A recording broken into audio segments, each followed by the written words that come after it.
Todos están con su calculadora a la mano, ¿verdad?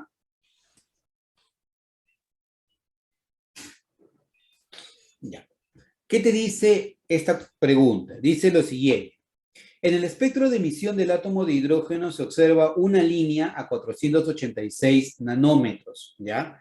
Calcule para dicha luz la energía en Joule que lleva asociado un mol de fotones, ¿ya? Punto importante y algo que deben tener en cuenta. En el examen de admisión no te va a faltar ningún dato, ¿ya? Pero hay cosas que sí debes conocer por un si acaso en el examen de admisión no te den los datos. Por ejemplo, profe, ¿qué es un mol de fotones? Cuando te hablan de un mol, se refieren a un número en particular, ¿cierto? ¿Un mol a cuánto equivale, muchachos? Un mol, ¿a cuánto equivale en número? Un mol equivale a 6,02 por 10 a la 23. ¿Cierto? Entonces, eso es la equivalencia de un mol. Si a mí me dicen 6,024 por 10 a la 23, sí. Pues el número real, ¿ya? El número real es 6,02 por 10 a la 23. Si quieres ser un poco más preciso, 6,022 por 10 a la 23.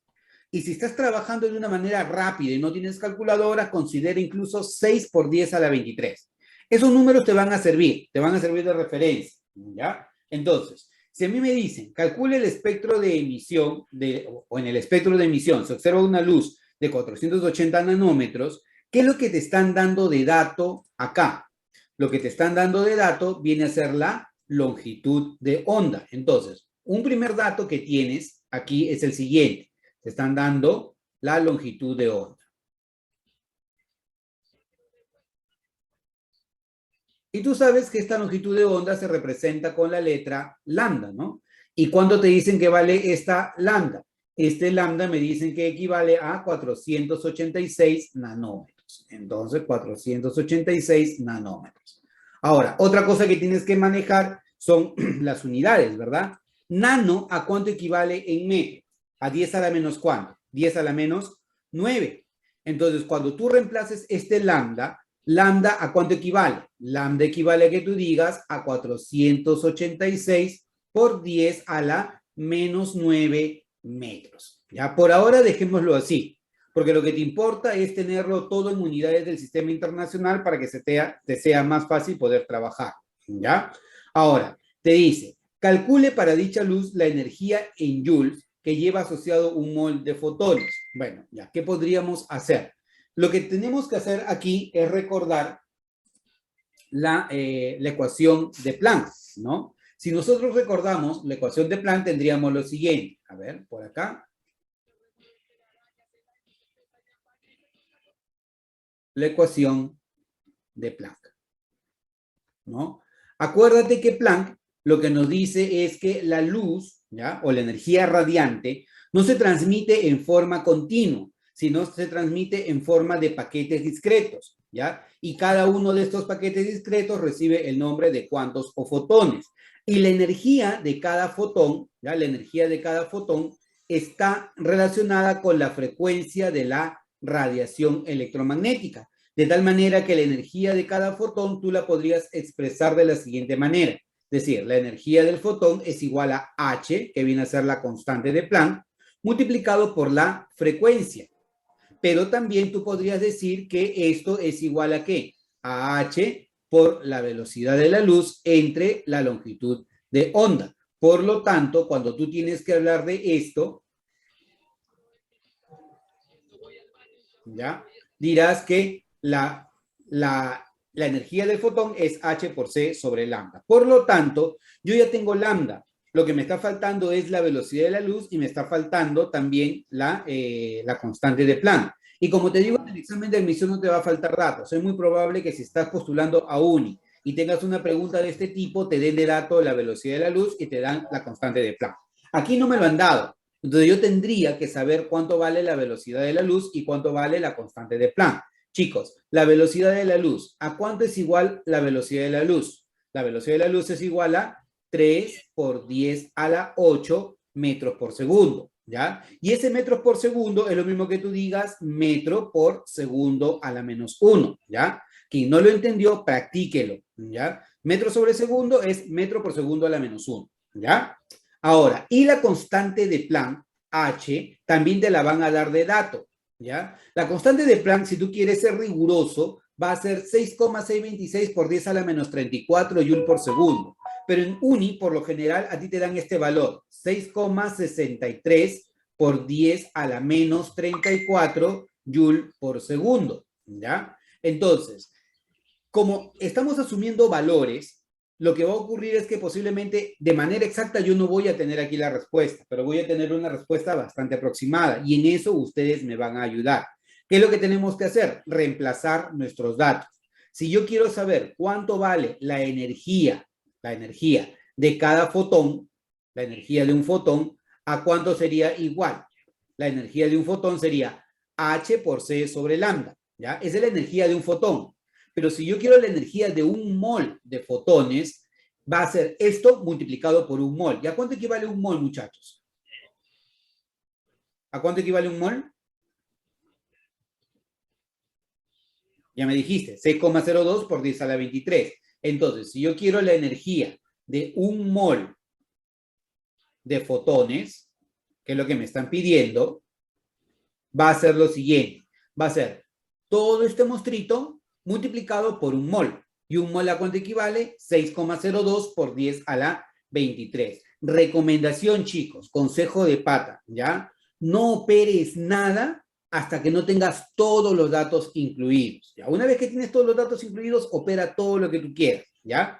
En nuestro caso, si yo quiero la energía de este fotón, sería la constante de Planck, o sea, estamos hablando de 6,63 por 10 a la menos 34 Joule por segundo. Esto por la velocidad de la luz. ¿Cuánto vale la velocidad de la luz? 3 por 10 a la 8 metros por segundo a la menos 1, ¿ya? Y dividido entre quién? Entre la longitud de onda. ¿Y cuánto vale la longitud de onda? Vale 486 nanómetros, o sea, 486 por 10 a la menos 9 metros. Pero esto es la energía de un fotón. Si yo quiero la energía de 2 fotones, sería el doble. De 3 fotones sería el triple. De 4 fotones sería 4 veces este valor. Pero como yo quiero la energía de un mol de fotones, a todo este tanquecito yo lo multiplico por un mol. ¿Y a cuánto equivale un mol? Un mol equivale a 6,02 por 10 a la 23. ¿Ya? Entonces, teniendo en cuenta esto, lo que vas a hacer es simplemente operar matemáticamente y vas a llegar a tu respuesta.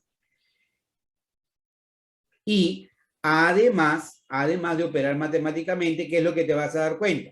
Te vas a dar cuenta de las unidades. Por ejemplo, si nosotros analizamos aquí las unidades, ¿qué va a ocurrir? Segundo con segundo a la menos 1 se va. Metro con metro se va y todo te va a quedar en unidades de Joule. Y es justamente lo que te están pidiendo. Te están pidiendo esto en unidades de Joule. Entonces, ahora lo que tú tienes que hacer, porque ya es tu chamba, es operarlo, ¿ya? Entonces, mientras yo voy escribiendo aquí, tú dime qué valor sale. ¿Cuánto sale aquí la energía de un mol de fotones?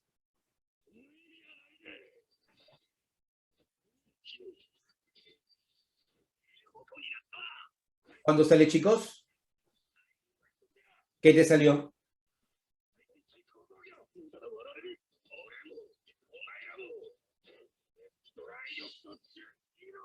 ¿Alguien ya hizo?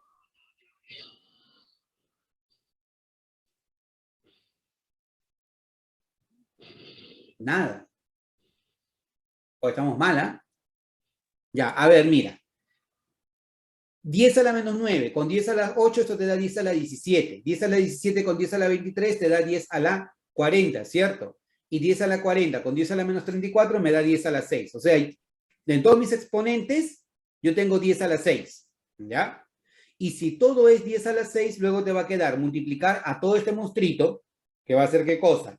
6,02 por 6,63 por 3 entre 486. Esto te va a quedar 0,24 por 10 a la, claro, excelente. Lo sacaron con claves ustedes. Esto te sale 0,24 por 10 a la 6, que viene a ser lo mismo que tú digas 2,46, fíjate, 2,46 por 10 a la quinta joules, ¿de acuerdo?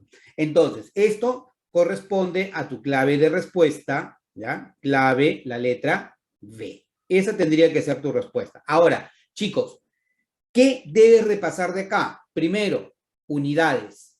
Debe quedarte bien claro unidades. Segundo, la ecuación de Planck, ¿ya? Tercero, el valor de la constante de la luz, ¿ya? Y el valor de la constante de Planck, sobre todo en Joule por segundo, que es lo que se utiliza en química. En física tú vas a utilizar otras unidades, incluso electrón volt, ¿ya? Cuando hablen del modelo de Bohr o física moderna o física cuántica, algo así, ahí van a trabajar ese tema. Pero acá en química, por lo menos, Joule. En examen de admisión no deberías preocuparte porque viene incluso como dato, pero no te confíes a que te vaya a venir como dato porque si no viene, perdiste y puedes perder también un ejercicio. ¿Ya? Entonces, en este caso, la alternativa sale la letra B, tu respuesta. ¿Preguntas, consultas, comentarios, chicos? ¿Nada? ¿Todo bien? Ya, perfecto. Listo. Entonces, le bajamos un poquito la intensidad y ahora vayamos a un ejercicio levantamoral, ¿ya? Un ejercicio de este tipo o ejercicio de este tipo ha venido en examen de admisión San Marcos. Y si tú te das cuenta, estos ejercicios no han venido una sola vez en San Marcos, sino de los 4 exámenes, creo que por lo menos en 2 exámenes ha venido preguntas que han tenido que ver con nomenclatura inorgánica. En Uni es poco común que venga nomenclatura inorgánica. Es poco común, pero no significa que no venga, es parte del examen de admisión. Entonces, cuando veamos nomenclatura inorgánica, vamos a ver una forma práctica de cómo trabajar eso. Pero acá lo importante, chicos, lo importante es que tú conozcas la regla para asignar el estado de oxidación. Porque estas reglas para asignar el estado de oxidación no solamente te va a servir en nomenclatura, sino te va a servir para cuando tú trabajes preguntas de balance de ecuaciones. En el balance redox o cuando trabajes en celdas galvánicas, definitivamente vas a necesitar las reglas para el estado de oxidación. ¿Cuáles son estas reglas, chicos? ¿Ya? El estado de oxidación, ¿ya? El estado de oxidación o número de oxidación para un elemento o una sustancia en su estado elemental, ¿cuánto vale, chicos? ¿Cuánto vale? 0, ¿ya? Eso quiere decir que si yo, por ejemplo, veo al cobre solito, veo a la plata solito, o veo de repente al hidrógeno, veo al ozono, o veo de repente al fósforo, para cualquiera de estos señores en donde no están combinados, no hay una combinación química, el número de oxidación es igual a 0. Para todos ellos, el número de oxidación es igual a 0, ¿ya? La siguiente regla importante, chicos, es que el estado de oxidación, ¿ya? O el número de oxidación para el hidrógeno, en la mayoría de los casos es igual a +1, casi siempre. Excepciones. ¿En dónde vamos a encontrar excepciones? Excepciones vamos a encontrar, por ejemplo, en los hidruros metálicos. Profe, ¿y yo cómo me doy cuenta que estoy frente a un hidruro metálico? Cuando tengas al hidrógeno unido a un metal. Ejemplo, ¿qué es un hidrógeno unido al metal? Por ejemplo, el sodio unido al hidrógeno, el hidruro de sodio. O, por ejemplo, que tengas el calcio unido al hidrógeno, por ejemplo. Profe, ¿y cómo yo sabría que el hidrógeno no tiene número de oxidación positivo?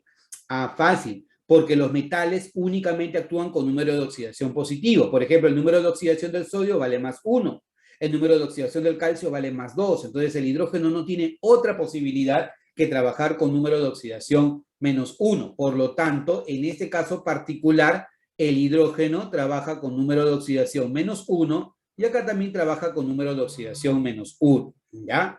Siguiente regla. La siguiente regla es el estado de oxidación del oxígeno. El oxígeno casi en todos los casos actúa con número de oxidación -2. Excepciones. Excepciones se va a dar, por ejemplo, en los peróxidos, ¿ya? En los peróxidos el oxígeno actúa con número de oxidación -1. Y el grupo peróxido, chicos, es esto de acá. El grupo peróxido es el O2 con carga -2. O sea, 2 oxígenos con carga -2. Entonces, aparentemente cada oxígeno tiene número de oxidación -1, ¿ya? Y el otro caso es cuando tú tienes el difluoruro de oxígeno, el OF2. ¿Quién es el elemento más electronegativo en la tabla periódica, chicos? ¿Quién es el elemento más electronegativo en la tabla periódica? Condiciones ordinarias, obviamente. El flúor, perfecto. Entonces, como el flúor es el elemento más electronegativo en la tabla periódica, el flúor nunca, nunca va a dejar de trabajar con número de oxidación -1. Siempre va a trabajar con número de oxidación -1. Entonces, en este caso particular, el oxígeno va a trabajar con número de oxidación +2. Eso es lo que tú debes notar. Ahora, aquí esto nos va a servir para nosotros poder trabajar la respuesta. Cuando tú tengas un compuesto químico, la suma de los estados de oxidación te tiene que dar igual a 0. Y cuando tú tengas un ion poliatómico, como en el caso del nitrato, la suma de los estados de oxidación es la carga del ion. Entonces, para no darle mucha vuelta a esto, tú vas a decir, bueno, si yo tengo aquí a la sustancia N2H4, yo sé que el hidrógeno debe trabajar con carga +1, ¿ya? Y por lo tanto, el nitrógeno, ayúdame, ¿con qué carga trabaja? ¿Con qué carga trabaja el nitrógeno acá? ¿Con carga? -2, ¿verdad? Porque la suma 4 positivos se anula con 4 negativos y se acabó, cerrado, ¿ya? Listo el pollo ahí. Veamos aquí, quiero ver si es que, para no estar cambiando cada rato de pluma. Veamos, ya. Luego, el siguiente caso, mira, el siguiente caso es el... ¿Hay algunos alumnos en el grupo que se están esperando a ser aceptados? No, yo no tengo a nadie.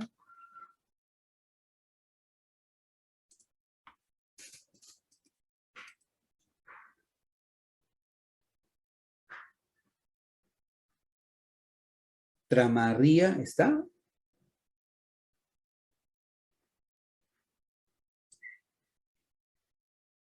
Creo que han entrado a otro chat, a ver.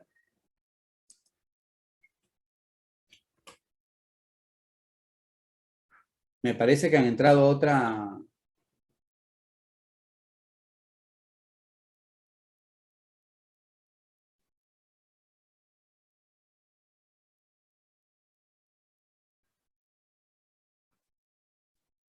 Bueno, ojalá que sea eso.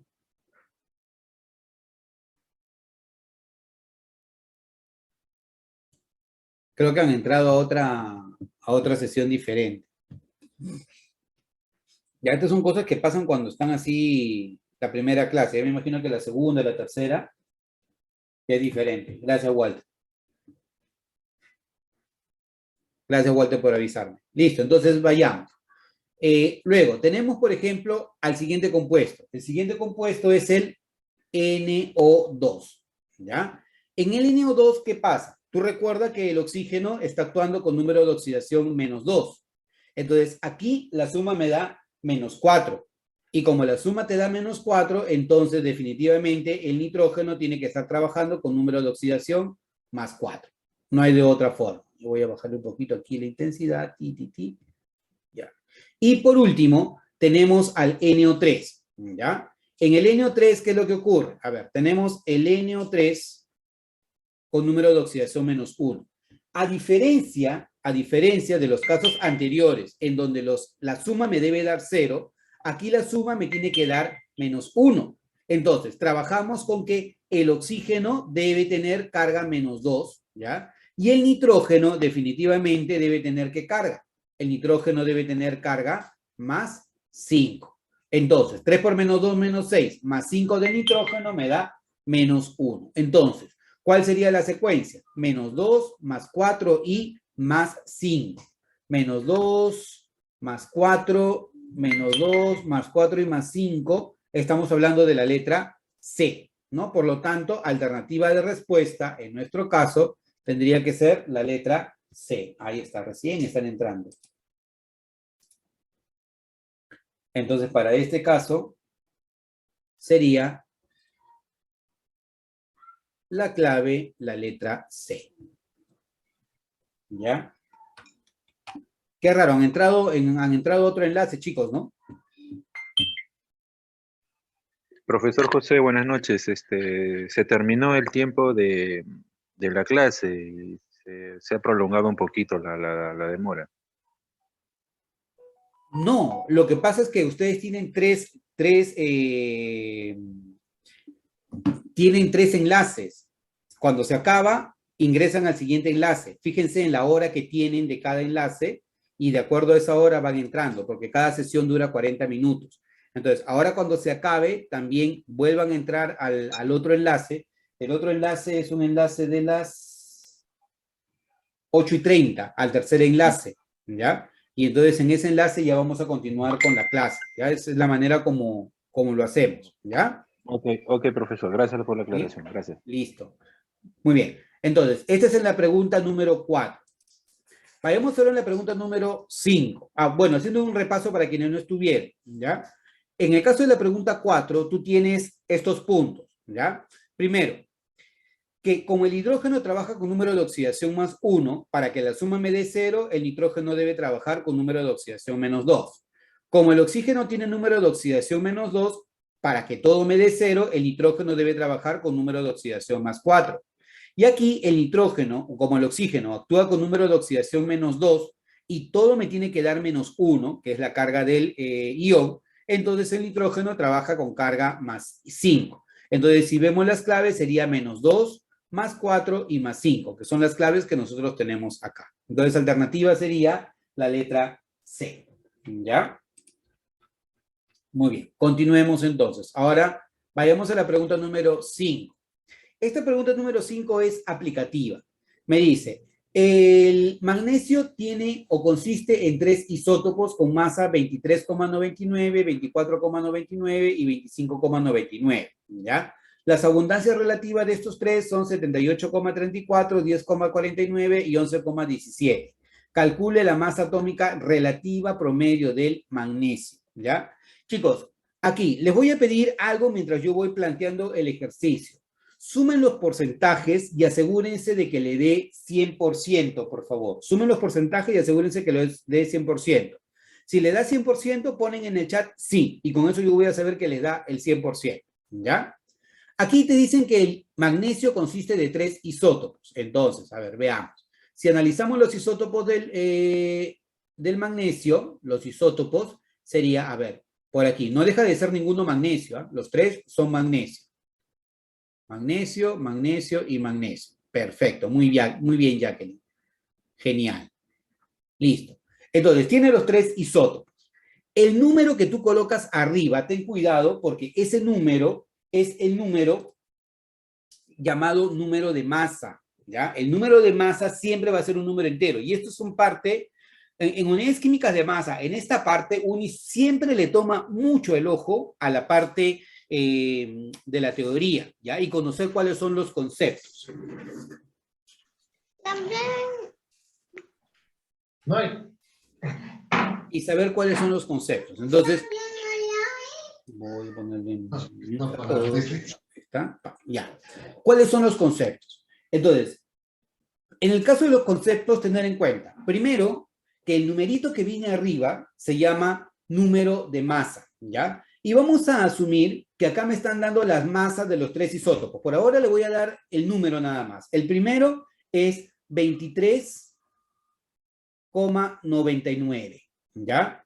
El segundo es 24,99, ¿ya? Y el tercero es 25,99, ¿ya? Si esto yo lo redondeo, me da 24. Por lo tanto, el número de masa es 24. El número de masa es 25. Y el número de masa aquí es 26. El número de masa siempre va a ser un número entero que me indica cantidad de protones más cantidad de neutrones, ¿ya? Así de fácil. Esto que tú tienes acá debería tener unidades de UMA, unidad de masa atómica, ¿ya? Y en este caso se va a conocer con el nombre de masa isotópica. Entonces, si tú en los ejercicios encuentras una A con una I, significa masa isotópica. O sea, este isótopo tiene esta masa isotópica. Este isótopo tiene esta masa isotópica y este isótopo tiene esta masa isotópica, ¿ya? Y si yo quiero la masa isotópica relativa, sería exactamente el mismo número, A y R, pero sin unidades. Entonces sería 23,99, por aquí 24,99 y por aquí 25,99. Profesor, ¿por qué? Porque la masa isotópica relativa viene a ser la masa isotópica dividido entre un UMA, ¿ya? Entonces, ¿cómo? Voy a llevarme esto acá y lo elimino. Se va. Listo. La masa isotópica relativa viene a ser la masa isotópica entre un UMA. Entonces, si yo a esto lo divido entre un UMA, se van las unidades. Y en ese caso recibe el nombre de masa isotópica relativa. Por lo tanto, lo que te están dando de dato en el ejercicio es la masa isotópica relativa, ¿ya? Entonces, si tú encuentras el nombre masa isotópica relativa o masa isotópica, no te asustes, ¿ya? No te asustes. Si es masa isotópica relativa, no tiene unidades. Si es masa isotópica, debería tener unidades de UMA, ¿ya? Ahora, si tú te das cuenta, te dice, calcule la masa isotópica o la masa atómica relativa promedio. O sea, como es relativa, no debe tener unidades. Y si tú te vas a las claves, no hay unidades. Entonces, está dentro de lo correcto. Si te hubieran pedido masa isotópica y no le hubieran puesto unidades, o la masa atómica y no le hubieran puesto unidades, ahí sí preocúpate porque aparentemente el problema estaría mal planteado, ¿ya? Pero aquí no hay nada del otro mundo. Acá lo que me están diciendo es lo siguiente, que este señor, ¿ya? Voy a ponerle las abundancias, ¿ya? El de acá tiene una abundancia del 78,34%, ¿ya? El de acá tiene una abundancia del 10,49%, ¿ya? Y el de acá tiene una abundancia del 11,17%, ¿ya? Otro punto que debes tener en cuenta es que normalmente el isótopo más ligero es el más abundante, y es lo que vas a encontrar acá. Encuentras que él, que es el de menor masa, también tiene la mayor abundancia, en este caso 78,34%. Ahora, si es que no te dan todos los porcentajes, obviamente tú lo puedes deducir. Porque si te dan esto y esto, definitivamente el de acá tiene que ser la diferencia para que todo sume 100, ¿no? O si te dan solamente dos isótopos, si te dan un porcentaje, obviamente el otro tiene que ser una abundancia cuya diferencia o cuya suma te dé el 100%, ¿ya? Así que no hay nada del otro mundo. Espero que esto haya quedado claro, ¿ya? Ahora, si yo quiero la masa, mira lo que voy a hacer. Si yo quiero la masa isotópica promedio, ¿ya? La masa isotópica promedio sería la masa isotópica 1 por la abundancia 1 más la masa isotópica 2, voy a poner acá, masa isotópica 2 por la abundancia 2 más la masa isotópica 3, todo lo demás, ¿ya? Y dividido entre la suma de abundancias, que obviamente la suma de abundancias podría ser el 100%. Casi siempre va a ser así, aunque a veces te ponen ejercicios en los cuales las abundancias son números relativos. O sea, por ejemplo, te dicen, la abundancia de uno con respecto al otro está en el orden de 3 a 4 o algo así por el estilo. Entonces, lo único que tienes que hacer es utilizar tus proporciones y se acabó el problema, ¿ya? Ahora, si a mí me piden, ojo, mira, si a mí me piden la masa isotópica promedio relativo, en vez de utilizar la masa isotópica, vas a utilizar la masa isotópica relativa. Es lo mismo, no tienes por qué preocuparte, es exactamente lo mismo. Entonces, lo que yo haría acá es lo único, de acuerdo a esto, y ve calculando tú, sería multiplicar 23,99 por 78,34 más, ve calculando tú, 24,99 por 10,49 más el último número que es 25,99 por 11,17 y todo este monstruito dividido entre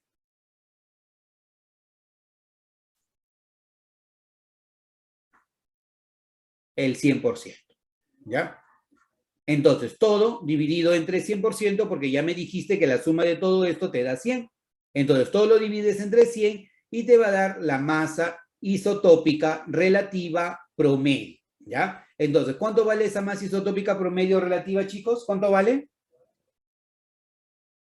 24,318. Perfecto, 24,318. Entonces, 24,318. Ahora, fíjate, ¿qué pasa si te hubieran dicho, oye, yo solamente quiero la masa isotópica promedio? Ah, la masa isotópica promedio sería 24,318, pero con unidades de humo. Eso hubiera sido la única diferencia. Si ves una R, significa que no tiene unidades. Si no ves la R, o sea, no es relativo, le pones las unidades. Esto, cualquiera de los dos, el de arriba o el de abajo, es lo que se conoce con el nombre sencillo de masa atómica. Y es lo que va en la tabla periódica. Por lo tanto, ¿qué marcarías como respuesta aquí? Te sale como respuesta clave la letra A. Esa sería tu respuesta. ¿De acuerdo? Entonces, esta pregunta, algo así, ha venido en examen de admisión San Marcos, así que yo creo que facilito nada más. Es solo operación matemática. Siguiente pregunta. Nos dice, calcule las moles de átomos de hidrógeno que existen en una mezcla de 800 gramos de metano y 600 gramos de etano. El número de átomos de hidrógeno que existen en una mezcla de 800 gramos de metano y 600 gramos de etano. Bueno, listo. Pasamos de una pregunta de peso atómico a una pregunta de unidades químicas de masa, ¿ya? ¿Qué datos tienes tú por explotar? A ver, veamos. Primero, te dicen que tienes 800 gramos de metano. Entonces, yo lo primero que voy a hacer aquí es esto, ¿ya? El metano CH4, ¿cuál es su peso fórmula? Sabes que el carbono pesa 12 más 4 del hidrógeno, peso fórmula igual a 16,1, ¿ya? Y en el caso del etano es C2H6. Su peso fórmula sería ¿cuánto? 12 por 2, 24 y más 6 me da 30, ¿ya? Profe, a mí me han enseñado que eso se llama peso molecular. Sí, se llama peso molecular, pero yo prefiero llamarle peso fórmula porque no siempre va a ser el peso molecular. Va a ser peso molecular si tú estás frente a una molécula. En este caso es una molécula de la del metano y la del etano.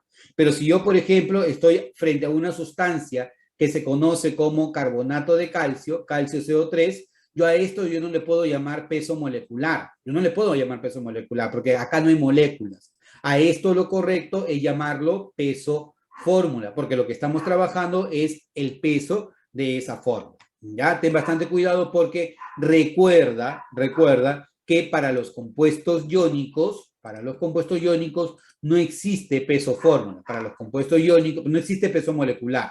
Para los compuestos iónicos existe peso fórmula.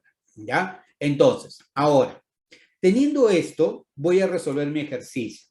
¿Cómo resuelvo mi ejercicio? De la siguiente manera. Yo te recomiendo esta forma, tú puedes hacerlo de diferentes formas, ¿ya?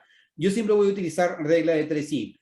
Si yo tengo una mol de metano, CH4, ¿ya? Esta mol de metano va a tener 4 mol de hidrógeno, ¿ya?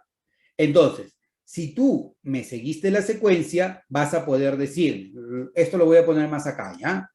Hazlo mentalmente para el etano, cosa que lo trabajamos en paralelo, ¿ya? Mira, yo te voy a decir acá lo siguiente, ¿ya? Una mol, ¿ya? Un mol de metano, CH4, tiene 4 mol de hidrógeno, ¿ya? Y si yo tengo un mol de etano, C2H6, esto va a tener 6 mol de hidrógeno, ¿ya? Si me captaste la idea, una mol de metano tiene 4 mol de hidrógeno y una mol de carbono. Una mol de etano tiene 2 moles de carbono y 6 mol de hidrógeno. Profe, ¿y por qué hace eso? Porque a ti te piden correlacionar el metano con los moles de átomo del hidrógeno, ¿ya? Entonces, ¿qué es lo que haremos? Por aquí voy a hacer lo siguiente. Para que me abra, acá. En el caso del metano, del hidrógeno, en el caso del etano y en el caso del hidrógeno también. Ya. Veamos, chicos. Una mol de metano, ¿a cuánto equivale en gramos? Equivale a 16 gramos de metano. 4 mol de hidrógeno, con toda la maldad del mundo diré 4 mol. ¿Ya? Una mol de etano, ¿a cuánto equivale? Una mol de etano equivale a 30 gramos.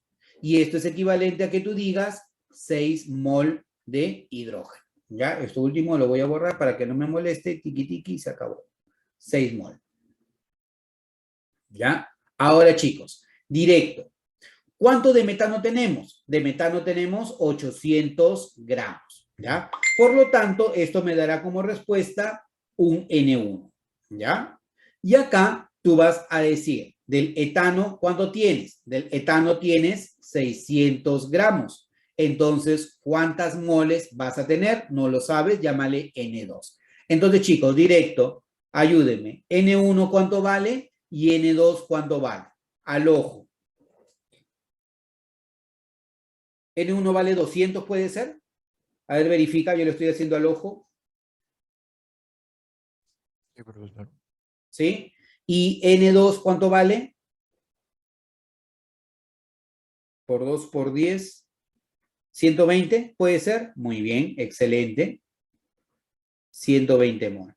Muy bien. Entonces, como me están pidiendo las moles totales, ¿qué vas a decir? Las moles totales de hidrógeno sería N1 más N2. ¿Y N1 más N2 cuánto sale, muchachos?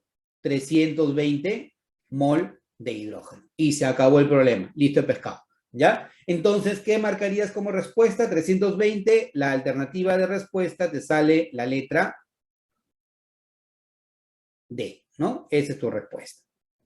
Clave la letra D. ¿Sí? ¿Comprendido? Hasta aquí, preguntas, consultas, comentarios.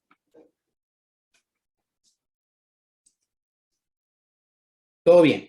Ya. Continuemos. Pregunta número 7. Ya. Esta pregunta número 7 también fue parte de las preguntas del examen de admisión de San Marcos. ¿Ya? Entonces, lo vamos a resolver de manera rápida, directa, porque aquí me dicen resuélvelo por el método de tanteo. Chicos, si se nos va la hora, ya, si se nos va la hora, si se nos corta, entren al último enlace, ya, que se encuentra en el WhatsApp. A las 8:25 se corta, 8:30 volvemos a empezar, ¿ya? A ver, veamos. ¿Qué te dan aquí? Me dicen lo siguiente. Tenemos al MnO2, al dióxido de manganeso, más el HCl, te da como resultado, ¿qué cosa? Te da cloruro de manganeso más cloro más agua, más H2O, ¿ya? Entonces, al ojo, ¿cuál sería el balance aquí? Como veo 4 átomos de cloro, aquí adelante, ¿qué vas a colocar? Un 4. Como acá hay 4 hidrógenos, adelante, ¿qué colocas? Un 2, ¿ya? Y como acá hay 2 oxígenos y acá hay 2 oxígenos, balanceado. Acá hay un manganeso balanceado, entonces le pones el candadito, 1, 1 y 1. ¿Qué te pide el ejercicio? Suma de coeficientes, 5, 6, 7, 8, 9, alternativa, la letra D. Se acabó. Así de fácil, ¿ya? Entonces, simplemente es ver el ejercicio, operarlo y llegar a la respuesta. Hasta aquí, de este ejercicio.